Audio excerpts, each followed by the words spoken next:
Comment ça va, Toulouse? Très heureux de vous avoir avec nous pour cette conférence avec nos comédiens de doublage que vous allez applaudir comme il se doit maintenant, s'il vous plaît. Oui. Ah, oui. Vous avez l'honneur d'avoir avec nous, on a l'honneur d'avoir les amis David Kruger, s'il vous plaît, applaudissements. C'est venu à la gauche en catégorie voix plus Nicolas Matus. Je suis très heureux de vous avoir à mes côtés pour cette conférence. On va parler de vos débuts. Vous allez participer, vous aussi.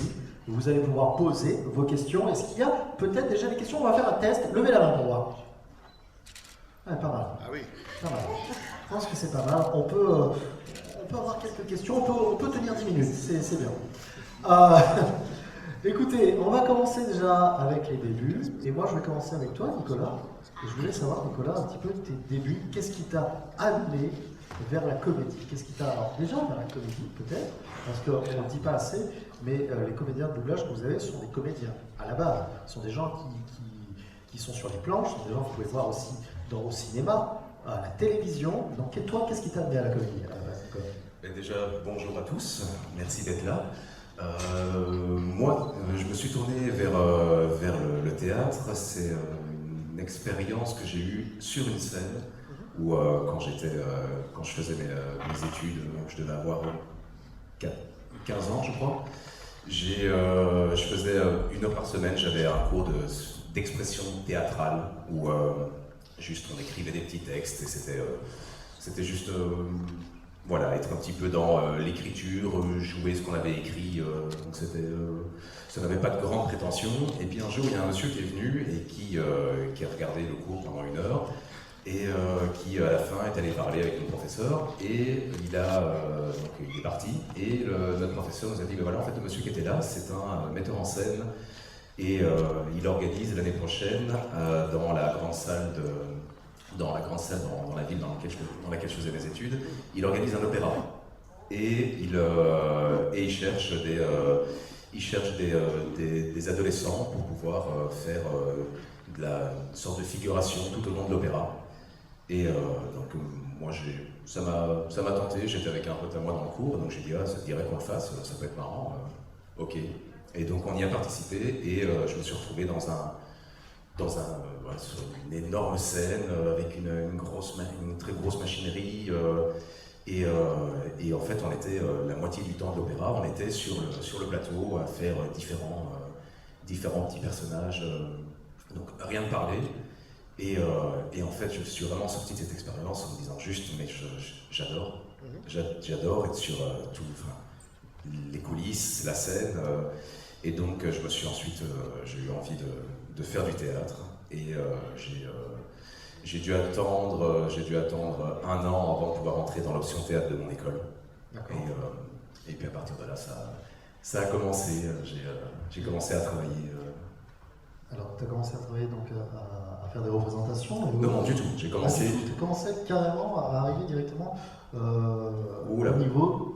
Pas du tout. Non, c'est vraiment dans mon école.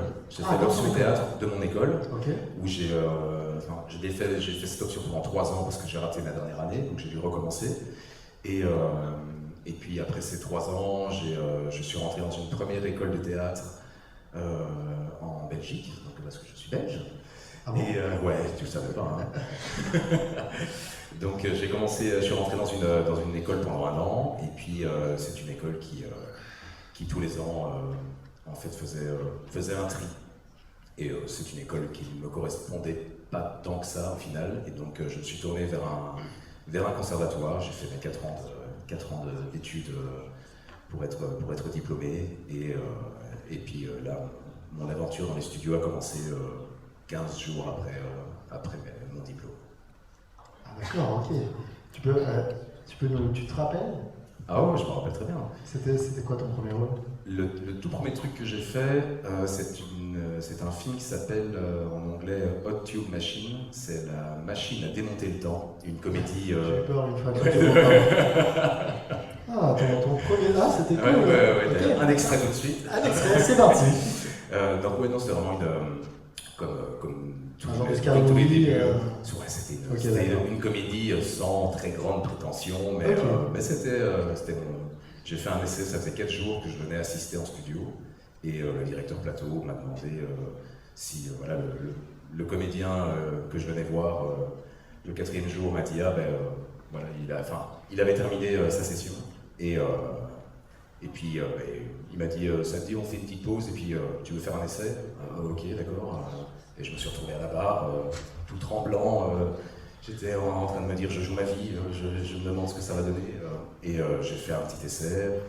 Il a trouvé ça pas trop mal, et il m'a proposé de venir 2 jours après faire l'ambiance sur le film. Donc ça, c'était mon premier contrat. Super, super. Ok, très bien. Merci beaucoup. Mais je t'en prie. Et toi alors David, tes débuts, comment t'en es venu justement à la comédie? Je suis ce qu'on appelle communément un enfant de Laval, c'est-à-dire que mes parents sont tous les deux du métier. Ma mère est comédienne. Mon père est metteur en scène, il a fait de la direction d'opéra pendant de nombreuses années, et puis voilà, et quand j'ai eu 19 ans et mon bac en poche, un peu par facilité, par défaut, je l'ai appris à mes dépens il n'y a pas très longtemps, un peu par défaut, j'ai décidé de faire comédien. Donc en même temps que j'étais au service militaire, parce que j'étais basé à Paris, voilà, j'ai suivi des cours d'art dramatique. Et puis voilà, ma maman faisant du doublage et connaissant les difficultés du métier de comédien, le fait que, voilà, pour gagner de l'argent, c'est pas forcément évident au théâtre, ou même en tournage, tout ça, quand on débute. Elle m'a fait rencontrer 2-3 personnes qu'elle connaissait dans les studios. Et puis j'ai commencé avec des mini-rôles, j'ai commencé voilà, avec des ambiances. Et puis de fil en aiguille, voilà, on m'a confié des choses plus importantes. Et puis je pense que j'ai fait un peu de progrès, donc on m'a donné des choses encore plus importantes. Et voilà. Tu continues à faire du théâtre à l'heure actuelle? Malheureusement, ça fait 6 ans maintenant que je ne suis pas monté sur les planches. Ouais. Et pour être très honnête, ça me manque beaucoup. Ça manque? Énormément. Énormément. Tourner me manque aussi. Ouais. Voilà, être devant la caméra, c'est un chouette exercice aussi. Mais être sur un plateau comme ça et jouer, voilà. Le dernier spectacle que j'ai joué, c'était un spectacle musical qui durait pas longtemps, qui durait 1 heure, qui était l'histoire d'un camp ghetto, un camp de prisonniers pendant la Seconde Guerre mondiale, à côté de Prague, le camp de Theresienstadt. Et on racontait l'histoire du camp, voilà. Et c'était absolument fabuleux, avec des chansons et des textes qui avaient été écrits dans le camp par des prisonniers qui se sont tous retrouvés à Auschwitz ou ailleurs. C'était très très fort, très très fort. On l'a joué d'ailleurs devant l'ambassadeur de République tchèque, on l'a joué devant l'ambassadeur d'Israël à l'époque, on l'a joué, voilà, et c'était un truc très puissant. Non, mais être sur scène me manque beaucoup, vraiment. Et tu voudrais pas, toi, écrire? Chacun. C'est un manque de temps qui te fait de Non, c'est plus aller sur scène? Non, c'est pas un manque de temps.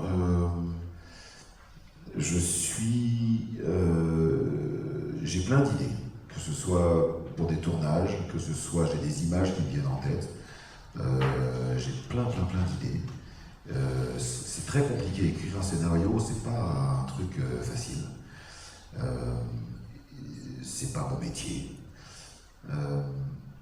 J'ai la prétention de croire que je suis un très bon correcteur. C'est terrible à dire. C'est-à-dire qu'on peut m'apporter du matériel et là, tout de suite, les idées vont venir et souvent de manière très juste au niveau du texte, au niveau de certains trucs qu'il faut inverser. Je suis un très bon correcteur.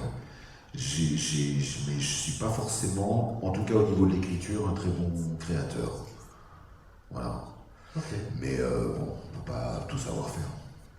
ne peut pas savoir tout faire, mais en même temps, j'ai envie de te dire peut-être que ça serait intéressant d'essayer de voir et de se remettre, parce que j'ai l'impression que c'est quelque chose qui tient à cœur quand même. Non, mais ça me tient très à cœur, mais en même temps, voilà, quand je vais vous donner ma sensation, après peut-être qu'elle est fausse, peut-être que je me fais de fausses idées, mais quand je vais au théâtre, et j'y vais voilà, de temps en temps quand même, pour voir les gens, voir ce qui se passe dans le milieu du théâtre, et les rôles masculins que je vois, soit physiquement, soit énergétiquement, ne me correspondent pas. D'accord.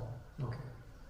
C'est-à-dire que j'ai un physique, j'ai une énergie, j'ai une gueule, et que les gens qui sont employés au théâtre ont enfin, en tout cas de ce que l'impression que j'en ai, ont un physique, une gueule et une énergie particulièrement qui n'est pas la mienne. Donc je me dis souvent, bon bah c'est pas grave, je ne corresponds pas à ce que le théâtre recherche. C'est comme ça. D'accord. C'est comme ça. Je le regrette, hein, parce qu'encore une fois, j'adorerais, et puis il y a plein de textes classiques auxquels j'aimerais bien participer, et là pour le coup, je pense à Shakespeare particulièrement, mais il y a des rôles C'est marrant parce que quand tu disais qui pourraient très bien me convenir, mais bon, on ne pense pas forcément à moi. c'est marrant parce que tout à l'heure quand tu disais oui, moi j'ai l'impression que je ne correspond pas au niveau du corps et autres, tout ça, Oui. à certains rôles, et là tu sors Shakespeare dans ma tête, c'est en train de me dire mais tu peux faire du Shakespeare. Donc, Oui. Mais voilà, après c'est. Nicolas le sait aussi bien que moi, c'est une question de rencontre aussi. C'est-à-dire qu'on a une énergie qui correspond à certaines personnes. C'est comme ça d'ailleurs qu'on rencontre des amis, c'est comme ça qu'on rencontre nos amours, c'est comme ça que voilà, tout est ondulatoire, il y a des ondes qui correspondent. Et je sais pas, mon énergie doit soit faire chier les gens, soit faire peur aux gens, soit. Je sais pas ce qui se passe, mais je fais pas partie d'une famille de théâtre en plus. Je connais des gens qui sont en couple, en compagnie, qui sont dans des compagnies de théâtre, qui sont machin. J'en connais, mais voilà, plein de copains autour de moi, de copines, à qui on pense, on leur propose des projets. Je passe à côté, c'est pas grave, je m'en plains pas, je veux dire, je suis pas en train de pleurer, je dis juste, voilà, c'est comme ça, c'est une réalité. On n'a pas envie ou on ne pense pas forcément à moi pour du théâtre. Je le regrette encore une fois parce que ça me manque beaucoup et que j'aime beaucoup être sur scène et que c'est de mon point de vue véritablement là qu'est le métier. Voilà, c'est être sur scène. Mais c'est comme ça. Mais écoute, on en parlera. Oui, on en reparle. On va voir ça. Moi, messieurs, je voulais savoir un petit peu, vous avez eu l'occasion de doubler énormément de personnages, énormément de langues, différentes ethnies et autres. Est-ce que vous avez senti qu'il y avait des difficultés par rapport à d'autres langues, surtout au niveau de la synchro labiale, sur différents projets? Et toi, tu fais beaucoup de japonais, ça t'est arrivé, toi aussi, David, de faire du japonais, du coréen ou autre? Ça m'est arrivé très peu souvent, je fais très peu d'animés, j'en fais un petit peu ces dernières années, mais vraiment pas des rôles très significatifs. J'ai participé dernièrement, alors, est-ce qu'on m'a dit que c'était un long métrage, enfin un dessin animé, un long métrage animé, et dont va être tirée une série normalement. Voilà, il y a de la magie dedans, une école de magie, je ne sais pas ce que c'est, je sais pas quoi. Et j'ai participé aussi à un personnage d'un père, mais je ne saurais pas vous dire le nom, ça m'échappe, hein, je vais être très honnête, l'animé m'échappe totalement, mais totalement, je ne comprends rien au manga, je ne comprends rien à l'animé, je ne connais pas cet univers, je dois certainement être trop vieux pour ça, à 55 ans, ça me dépasse totalement. C'était dans Spy Family, je crois. Mais je ne sais plus qui je faisais, je serais infoutu de vous dire le nom du personnage. Ouais. Vraiment infoutu. Non, ça m'échappe totalement. D'accord. Alors que Nicolas, pour le coup, on fait beaucoup. Nicolas, lui, t'en fais beaucoup. Mais justement, parce que tu vois, toi, tu ressens qu'il y a une difficulté supplémentaire quand tu fais justement, tu doubles des langues comme le japonais, peut-être le coréen et autres, par rapport à une langue qui va être un peu plus latine. Oui. Alors déjà, juste, c'est amusant parce que tu me dis que je fais énormément d'animation et en fait c'est pas du tout ma sensation, c'est-à-dire que j'ai la chance de pouvoir prêter ma voix à des personnages emblématiques de plusieurs séries, mais je veux dire, au quotidien je fais beaucoup plus de séries et de films, voire même de dessins animés, pas d'animation japonaise, que de l'animation japonaise. Donc c'est du One Piece, du Naruto il y a quelques années et d'autres mangas qui sont arrivés, mais je pense que ça Ça prend vraiment pas le pas sur le reste. Je fais beaucoup plus de live, de doubler les vrais acteurs que du manga. Et à ce titre, au niveau animé, dessin animé, effectivement, c'est une question d'énergie, mais quand c'est dessiné, c'est parfois un peu plus simple de pouvoir, au niveau des labiales, et de pouvoir Et le jeu rentrer d'acteur, dans... non? Jeu d'acteur qui est un Même petit le peu- jeu, oui, c'est beaucoup décrit, mais par contre, le jeu, vraiment, quand c'est du live avec un vrai tournage des vrais acteurs, oui, je me suis rendu compte, j'ai fait une série coréenne, euh, je crois que c'était fin d'année passée, où j'avais le rôle principal dessus, et c'était extrêmement dur, parce que le coréen a vraiment beaucoup moins de labial que nous, ont une manière de parler qui est beaucoup plus saccadée, c'est-à-dire que leur phrase va être découpée en 4 parties, et donc c'est quelque chose qui devient à ce moment-là dans d'autres langues très difficile de devoir prendre des temps pour continuer le texte. Et donc il faut réussir vraiment à bien manœuvrer son jeu pour que ces temps puissent être acceptables à l'oreille dans la langue française. Donc oui, ça, le coréen, j'avoue, est assez difficile. Le chinois aussi, mais ça peut-être plus pour une question d'énergie véritablement, Ok. où ils vont parler, ils vont dire quelque chose qui n'est pas du tout agressif ou quoi, mais il va y avoir une telle énergie que ça pourrait donner cette sensation que ça fait juste vraiment, c'est limite, je t'en prie, assieds-toi, va vraiment faire, je t'en prie, assieds-toi. Il y a un truc avec des appuis où tu dis, mais c'est compliqué de réussir à gommer ce côté agressif, c'est peut-être un grand mot, mais ce côté un peu virulent dans la langue. Au contraire, je me rappelle assez bien avoir aussi. J'avais doublé une série où je me suis dit, mais c'est incroyable à quel point le français rentre mais extrêmement facilement. C'est le portugais. Ah ouais? Le portugais, j'étais assez halluciné de me dire que je faisais le texte en français et en fait j'avais l'impression presque au niveau des mouvements de lèvres par rapport à tout ce qui était labial et la retranscription du texte vraiment de l'adaptation qui avait été bien faite mais qui en plus ne nécessitait pas de devoir un peu changer le texte d'origine pour le sens et pour que ça puisse rentrer dans la bouche. Là non, ça rentrait mais extrêmement facilement. Donc je dirais, les deux opposés, je dirais le coréen le plus compliqué, le portugais le plus facile. Finalement, tout ce qui est la consonance latine est beaucoup plus simple. Et voilà. Ok, d'accord. Très bien. David, toi, tu as eu la chance de pouvoir interpréter des personnages iconiques dans le jeu vidéo. On sait que c'est deux travails différents en doublage. C'est pas du tout la même chose quand on double un jeu vidéo et un film ou une série. C'est quoi la différence, justement? C'est une différence technique. Particulièrement, on n'a pas le même matériel. En doublage de films, etc. Tout ça, tout ce qui est télévisuel, on a un écran, on a le texte qui défile en dessous, il y a une barre, quand le texte passe à gauche, quand le texte passe au niveau de la barre, on dit son texte, on l'interprète. Voilà. En jeu vidéo, on travaille avec pas d'image. On a juste des petits carrés avec des formes d'ondes qui sont plus ou moins longues. Et puis on a un deuxième écran généralement avec un tableur Excel qui est coupé en toutes les phrases du jeu. Et on entend la version originale tout en même temps qu'on lit le texte dans sa tête comme ça, machin. Et après il y a la même longueur de carré de forme d'onde.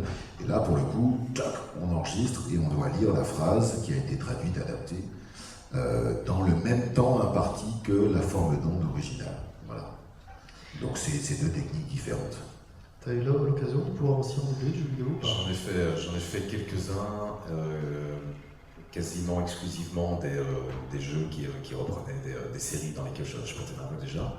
Mais oui, effectivement, comme tu dis, c'est totalement différent. De ne pas avoir d'image, c'est ça qui est chouette avec le doublage, c'est qu'on a vraiment l'occasion de pouvoir s'imprégner de l'énergie de ce qui est à l'écran. C'est ça qui est vraiment agréable, et qui peut amener une différence dans notre jeu, c'est qu'on ne se plaque pas soi-même spécialement notre voix ou notre énergie sur un personnage, c'est on se laisse imprégner de ce que le personnage nous donne, que ce soit avec la version originale ou ce qu'il est à l'écran, ce qu'il produit. Et ça, voilà, ça influe, en tout cas pour moi, mais je pense que c'est le cas pour tout le monde, quasiment tout le monde, ça influe énormément sur le jeu et la façon dont la voix sort, dont les choses sont dites tout simplement.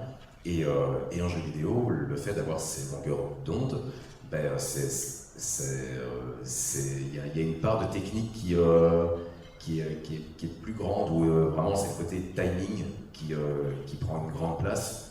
Avec, je vais pas expliquer ce que tu viens de dire, mais je me souviens qu'il y a des histoires de couleurs aussi, où il y a une couleur qui veut dire qu'on a droit à ne pas être exactement la même longueur, mais il ne faut pas être de trop, il faut essayer de respecter plus ou moins, et puis une où il faut être, mais faut démarrer exactement au bon moment et terminer exactement au bon moment. Pour des histoires justement de personnages qui sont à l'écran et qui sont en gros plan, histoire d'avoir quand même une forme de lipping ou un raccord et que le personnage ne parle pas dans le vide ou bien qu'il ne soit pas en train de parler en français alors qu'il a la bouche fermée. Mais ouais, c'est un peu différent et puis c'est phrase par phrase.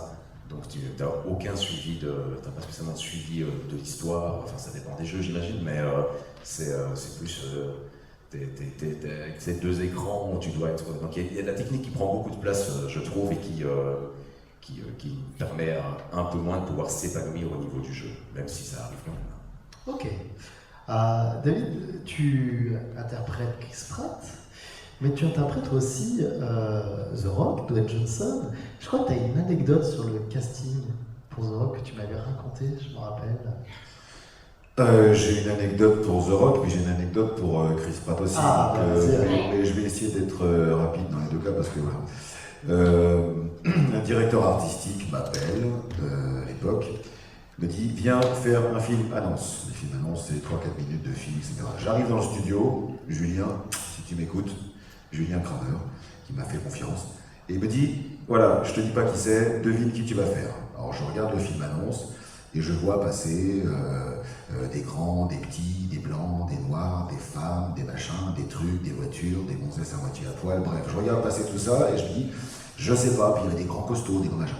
Et on regarde le film une fois, je dis, écoute Julien, je sais pas, vraiment j'ai pas d'idée. Parce qu'à chaque fois je me disais, bah, lui il est déjà doublé par quelqu'un, lui j'ai même ça c'est une fille, ça c'est un machin, ça c'est un chien, non. Voilà. Et donc je sais pas. Il m'a passé le film 2 fois, 3 fois, 4 fois, et à la 4e fois, je me disais, écoute, je ne sais toujours pas, ou 3 fois, je ne sais plus, je ne sais toujours pas qui tu veux que j'interprète. Et là, il demande à l'ingénieur du son, qui s'occupe aussi de l'image, il lui dit, arrête-moi sur l'image, machin. Et là, je vois le colosse, Dwayne Johnson, et je regarde le directeur artistique, Julien, je lui dis, mais tu te fous de ma gueule. Tu te fous de ma gueule. T'as vu la voix que j'ai, t'as vu le colosse, je ne vais jamais le remplir. Vocalement, je ne vais jamais remplir ce physique. Et il me dit, t'as l'oreille musicale, Kruger, réécoute. Et je réécoute, je fais, oh, ouais, essayons. C'était le film annonce de Fast and Furious 5. Derrière s'en sont suivis le 6, le 7, le 8. Et comme j'avais fait ces 3-4 films qui étaient très marquants pour, voilà, dans le monde, et ben, s'en est suivi 16 films derrière, dont Jumanji, dont... il y en a plein, quoi. Voilà. C'est arrivé comme ça, voilà, sur même pas d'essai. Il m'a mis sur le film annonce, j'ai fait le film derrière et paf.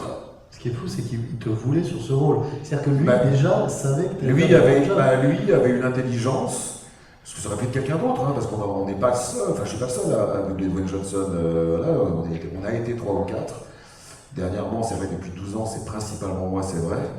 Mais voilà, et il a eu l'étincelle de se dire, tiens, peut-être que Kruger, ça passera. Et c'est passé vachement bien, et ça passe depuis 12 ans maintenant. Voilà. Ça marche, tu sais, c'est pas mal, hein. C'est pas mal ta voix dessus, t'inquiète pas. Non, je dis pas que c'est bête, c'est surprenant déjà. Ouais. Moi-même, je me serais jamais casté sur Dwayne Johnson, c'est ça, là où je veux en venir. Tu vois, jamais je me serais dit, tiens, je vais me mettre sur Dwayne Johnson. Absolument jamais. Ouais, Jamais. J'aurais pas pensé. Ça sert un DA aussi. Non, mais bien sûr, Pouvoir, bien sûr. dire, mais tiens, je te vois bien là-dedans. Bien sûr, Pas bien du sûr. tout. Et en fait, ouais, ça. Et pour l'anecdote rapide, mais je la raconte souvent, mais tu la connais d'ailleurs. Pour l'anecdote des Gardiens de la Galaxie, c'est la première fois, je ne savais même pas qu'il y était Chris Pratt, alors qu'il avait déjà fait des séries, des machins, des trucs. Et donc le directeur artistique m'appelle et me dit, bah tiens, tu vas faire un essai, donc super, c'est un grand film, machin, Marvel, tout ça, machin. Je connaissais pas du tout l'univers, il me fait, tiens, tu vas essayer, donc je t'ai appelé pour faire un essai sur la petite boule de pluche qui est là. Et donc il me fait faire un essai sur Rocket. Mon premier essai, ça a été sur Rocket. Je fais l'essai et je m'en vais, voilà, je sors du plateau au bout de 20 minutes de travail sur l'essai, etc. Et en sortant, je poussais la porte du studio, qui est un grand studio, et il fait David, attends. J'aimerais bien quand même t'essayer sur le rôle là, attends, je ne sais plus comment il s'appelle, il regarde ses fiches, on ne connaissait rien de l'univers. Il regarde ses Star-Lord. Tu peux faire un essai dessus? Je dis, bah oui, très bien. Voilà. Je fais un essai sur Star-Lord. Là, je me dis, bon, c'est un humanoïde, c'est peut-être plus crédible.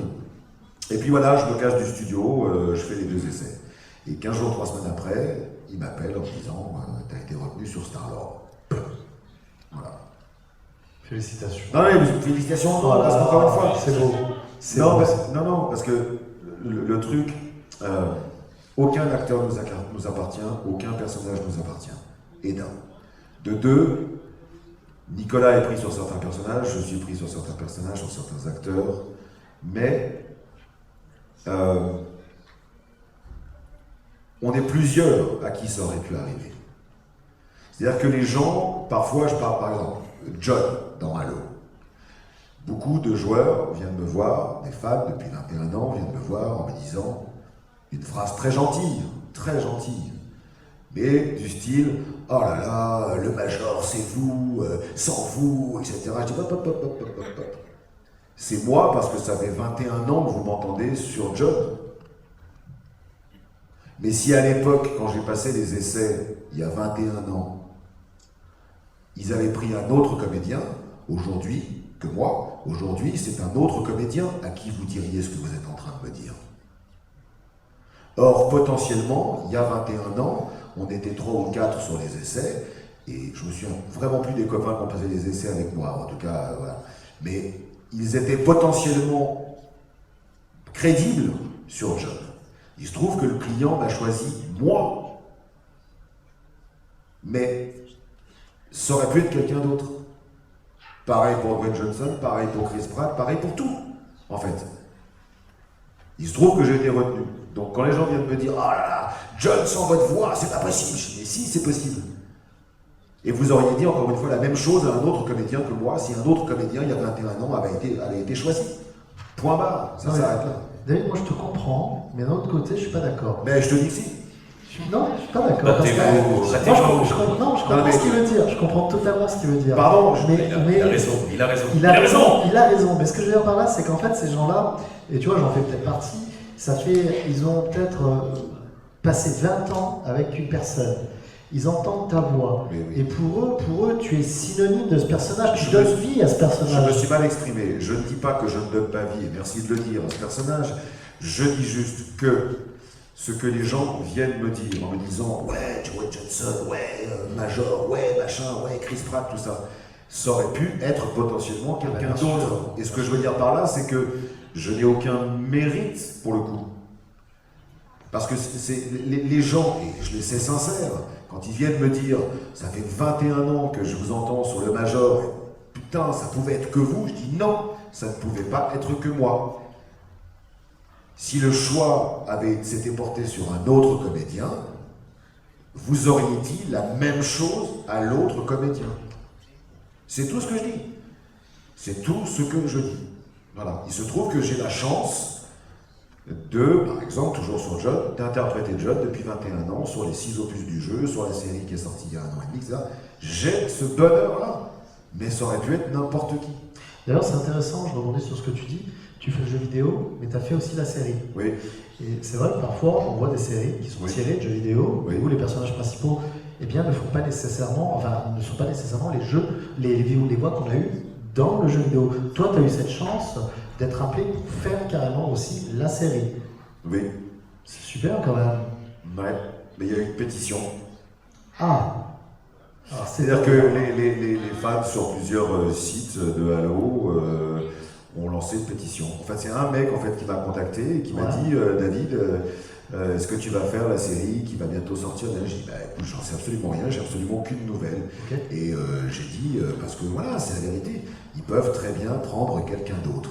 Et là, mais branle-bas de combat quoi. Quoi? C'est impossible, c'est doit être toi. J'ai dit hop, on se calme, ils prennent qui ils veulent, c'est eux qui ont le pognon, c'est eux les décideurs, c'est eux qui font la série. Je ne suis rien quoi. Donc ils font ce qu'ils veulent. Et là, le mec en question a lancé une pétition, on l'a mis sur plein de sites, allo.fr, machin, etc. Est-ce que la pétition a joué en ma faveur ou pas? J'en sais rien. Il se trouve qu'à un moment donné, le directeur artistique m'a appelé en me disant David, salut, voilà, je vais faire une série, c'est tiré d'un jeu vidéo. J'étais au téléphone, je dis ah putain, je sais qui c'est. Je sais ce que c'est, machin. Et j'avais beaucoup de plaisir, bien évidemment, voilà. Et quand je lui ai dit c'est Halo, il me fait ouais, c'est ça. Je fais oh, yes. Mais ils auraient pu prendre qui ils veulent. Ouais, je comprends. Ok, bah écoute, tant mieux. Non, mais tant mieux. Mais le suivi des voix, ils sont fous, quand je même. vous le dis. Ils sont fous. Bah c'est cool. Est-ce qu'il y a peut-être des questions? Ah, je vois qu'il y en a pas mal. Il y en a moins qu'au début. Il y en a bien. Est-ce que vous avez un micro HF ou je ne sais quoi? Oui, normalement, ils ont tout ce qu'il faut. Regarde, les micros sont là. Mais pourquoi on en a pas un de micro HF? On est tenu par une ficelle. Tu en veux un comme ça, David? Non, je m'en fous. Vas-y. Alors, j'ai vu une personne en haut. Allez-y. Allez. Tac, tac, tac. Hop, on monte vite les escaliers. Allez, le cosplayer de Lex Luthor. Non, ça c'est joli, rigolo. Bonjour. Je voulais savoir, vous avez travaillé sur de l'animé et du jeu vidéo. Lequel des deux vous avez pu préféré et quels sont les défauts que vous trouvez à l'un et à l'autre? Alors, Nicolas a répondu un petit peu par rapport entre le jeu vidéo et le live, enfin, etc. Le jeu vidéo, c'est un petit peu technique, et c'est peut-être un peu moins fun dans le sens où on ne suit pas les personnages à l'image, etc. Tout ça. Maintenant, au niveau de la préférence, vous avez des enfants? Non? Vous voulez en avoir? Non? Bon, imagine, on va... C'est une menace. Non, c'est ma voix qui est comme ça, on a l'impression que je ménage tout le temps les gens quand je parle, alors que je suis très gentil, enfin, fondamentalement. Imaginez donc que vous ayez des enfants. Si vous en aviez, lequel vous préféreriez? Ben, aucun. Vous les aimeriez tous de la même manière, et vous auriez, a priori, totalement raison. Ça serait même logique. Je n'ai pas de préférence, ni dans les personnages, ni dans les films que je fais, ni dans les activités que je fais. J'aime toute mon activité, j'aime toutes les particularités de mon activité, j'aime tous les comédiens, j'aime tous les films, qu'ils soient mauvais, bons, petits, grands, puissants, pas puissants, à gauche, voilà. J'aime mon métier, basta. Je n'ai pas de préférence. J'ai répondu pour moi, Nicolas a peut-être d'autres choses à dire. Oui, totalement l'inverse. Non, c'est pour dire, je suis assez d'accord sur le côté où ce qui prime avant tout, clairement, c'est le plaisir de jouer et puis de pouvoir prêter sa voix sur tous les personnages différents, que ce soit du dessin animé, film, sur d'autres supports comme les jeux vidéo, sur du livre audio, sur tous les supports qui nous permettent de jouer et de pouvoir profiter de ça, de juste jouer. Donc ça c'est juste un grand plaisir. Après, oui, moi je pourrais dire que il y a parfois sur certains films qu'on a eu la sensation d'avoir déjà fait 20 fois, 30 fois sur des films d'amour TF1, ce genre de choses là où le scénario est un peu moins recherché. Et puis parfois il y a d'autres films ou d'autres séries où là il y a une écriture de dingue, il y a un super acteur, où il y a vraiment un truc qui nous prend aux tripes et un truc qui nous fait rentrer hyper fort dans l'histoire. Donc voilà, en tout cas ça c'est mon avis. Moi ma sensation d'avoir parfois des produits sur lesquels je ressors de là en disant waouh, j'ai pris un pied monumental au-delà de simplement, pas simplement, mais au-delà du plaisir de jouer. J'ai kiffé ce que le produit sur lequel j'ai été. Il y a des produits parfois qui m'intéressent moins, ou des rôles que je trouve un peu moins intéressants, où j'ai moins de choses à faire, moins de défis, et qui sont un peu plus neutres. Voilà, j'aime le défi dans mon travail, et j'aime pouvoir aller essayer d'aller chercher le plus loin possible. Donc voilà, je respecte tout à fait l'avis de David. Moi, je peux dire oui, il y a des choses que j'ai préférées et d'autres un peu moins. Pour rebondir sur ce que tu dis, Nicolas, je voulais savoir, est-ce qu'il y a un rôle que vous avez interprété qui vous a beaucoup ému, un rôle qui, dans votre carrière qui vous a touché réellement? Alors, je sais que c'est peut-être pas facile, toi, David. Non, un rôle, non. Mais il y a des moments, ponctuellement, dans certains films, oui, où il y a des émotions, quelles qu'elles soient, que ce soit des émotions de tristesse, de joie ou de rage. Voilà, pour ceux qui ont vu la série Halo, que j'ai enregistrée en janvier 2022, j'ai fait la série dans l'ordre, et à la fin du premier épisode, j'étais tout seul avec l'ingénieur du son et le directeur artistique. Et je vois arriver la dernière scène quasiment du premier épisode, et en même temps que je vois la scène, j'étais en train d'écouter l'anglais et de lire mon texte en français, je fais non. Je me suis écroulé, mais vraiment, physiquement, en me prenant la tête dans le studio, tout seul, comme un couillon, et je râlais. Je vous jure, j'étais là, je me disais, mais ils sont cons ou quoi? C'est des malades! Non, je spoil rien, ça fait un an que c'est sorti. Si les gens l'ont pas vu, tant pis pour eux. Je l'ai pas vu. C'est toujours pas une menace. C'est toujours vrai. C'est pas une menace, je dis ce que je pense. Je l'aurais pas dit une semaine après, là je le dis un an et demi après, c'est bon. Et je vois, à la fin de l'épisode 1, John retire son putain de casque. Et tu fais, mais vous êtes malade ou quoi? L'un des succès de ce jeu, c'est le mystère derrière le masque de John. Moralité, qu'est-ce qui se passe pendant les 9 épisodes de la première saison? Paraît-il qu'il y en aura une deuxième. À 95% de son temps, il est sans masque. J'ai gueulé, en fait, tout seul comme un con, dans le studio. Je l'ai vu retirer son masque sur Touré, j'ai dit, ils n'ont pas fait ça quand même. Donc il y a des émotions, de temps en temps, qui passent, où tu fais, mais vous êtes débile ou quoi? Vous n'avez rien compris à la licence, en fait. Vous n'avez rien compris. Moi, j'ai des amis à moi, dont ma compagne qui est là, qui nous regarde. J'ai des amis à moi qui jouent à Halo, ont joué à Halo. Et là, ce qui est absolument génial, c'est qu'avec Halo, n'importe qui, qu'on soit homme ou femme, pouvait imaginer que derrière le masque de John, il y avait soit un homme, soit une femme, même avec ma voix. Parce que ça pouvait très bien être une voix de femme qui était modulée pour faire croire que... Avec tous les... Voilà. Donc n'importe qui pouvait s'identifier à John. Et ça, c'était absolument génial. Du moment qu'on lui montre un visage, terminé.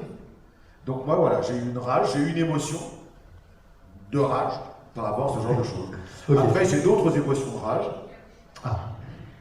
Mais parce que je suis comme ça, et puis je ne me referai pas, puis merde. Je ne supporte pas, vraiment, je déteste ça, qu'on me prenne, et surtout que l'on vous prenne pour des cons. Je m'explique. Très souvent, dans les textes qu'on nous demande de dire, il y a une adaptation du texte original qui est ce qu'on appelle explicative. Comme si le texte original, qui lui n'est pas explicatif, plus l'image, ne suffisait pas pour que vous compreniez tout seul la situation que l'on voit. Voilà.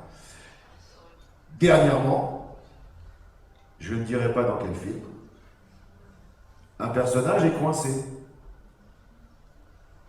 En anglais, il dit « Guys », pour appeler ses copains, et on le voit coincé comme ça. et il fait guys. On a très bien compris qu'il était coincé.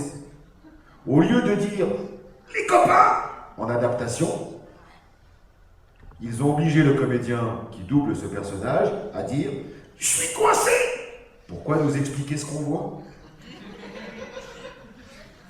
Pourquoi nous prendre pour des cons et nous expliquer ce que l'on voit?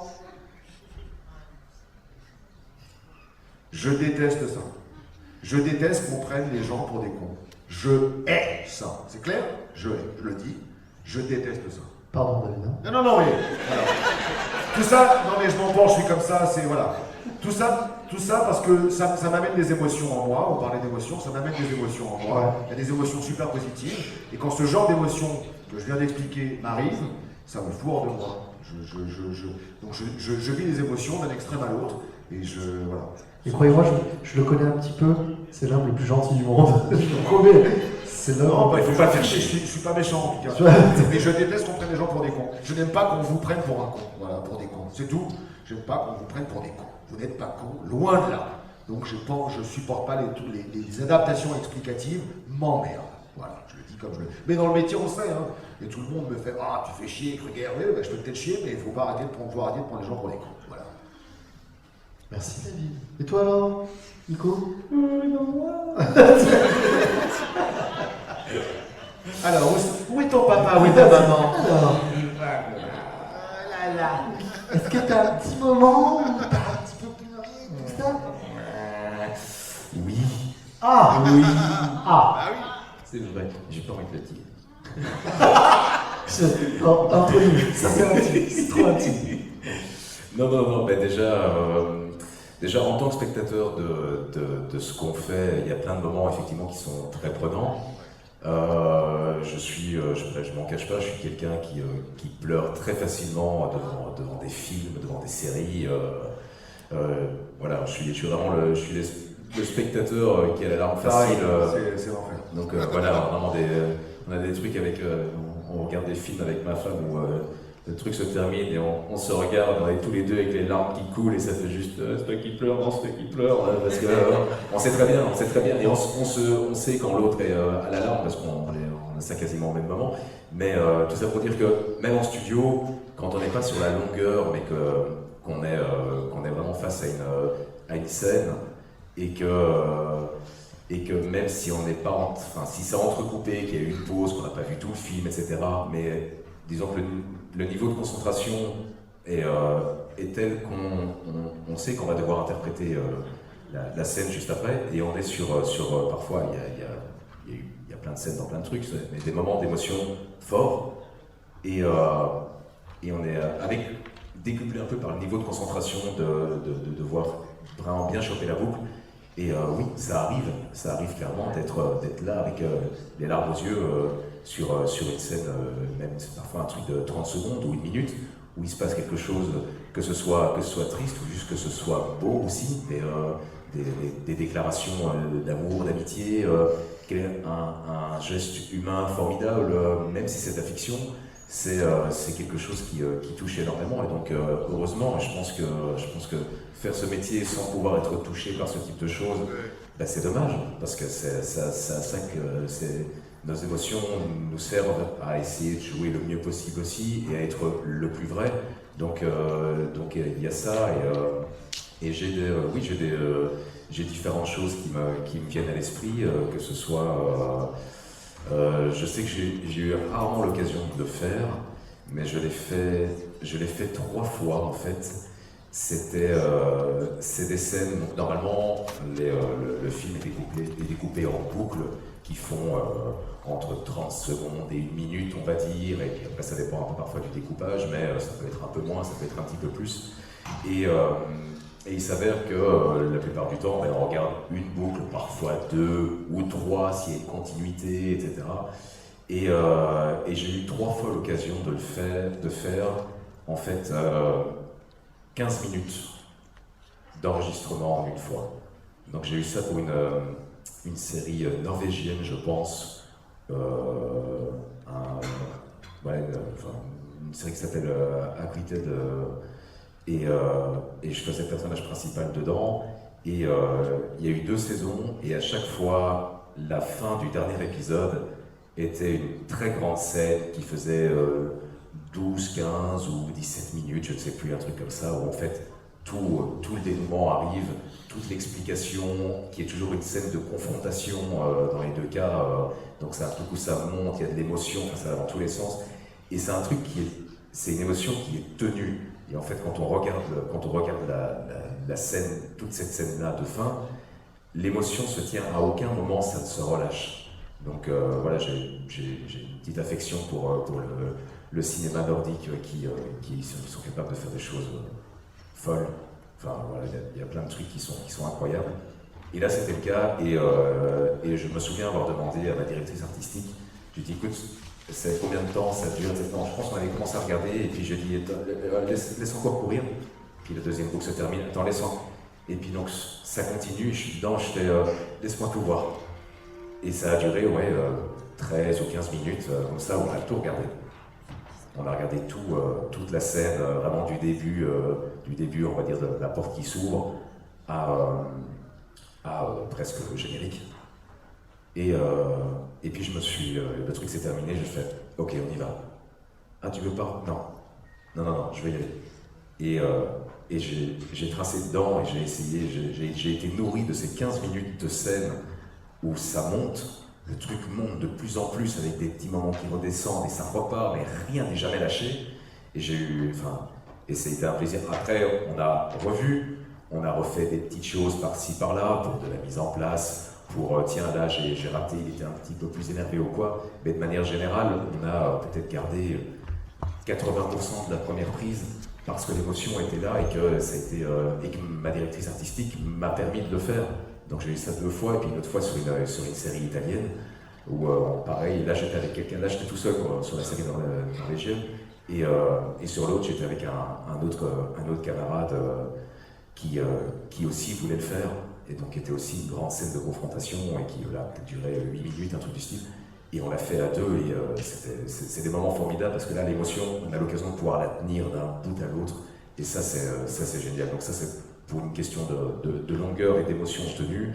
À côté de ça, oui, j'ai fait des choses qui m'ont fort touché, où j'ai essayé d'apporter le plus d'émotion possible, parce que j'ai été touché par la scène, et vraiment dans ce que j'ai comme un des souvenirs les plus grands que j'ai par rapport à l'incidence de ce qui se passait à l'image et de moi. Ça a été la série Outlander, où je prête ma voix au personnage masculin principal de la série. Et il y a un moment, donc pareil, là c'est sorti depuis des années, donc c'est aussi un spoil, mais si vous ne l'avez pas vu, tant pis. Il se retrouve, vers la fin de la première saison, il se retrouve à être enfermé, donc c'est un Écossais, ça se passe il y a 250 ans, 300 ans, et il est enfermé dans une tour, et en fait il est torturé et violé, et c'est extrêmement dur, parce qu'on est sur une phase vraiment d'agressivité physique, de viol, et ça se termine par le fait qu'il est totalement détruit, et ça se termine sur le fait qu'à la fin, ce n'est même plus le dernier truc, n'est même plus un viol, c'est on lui fait l'amour.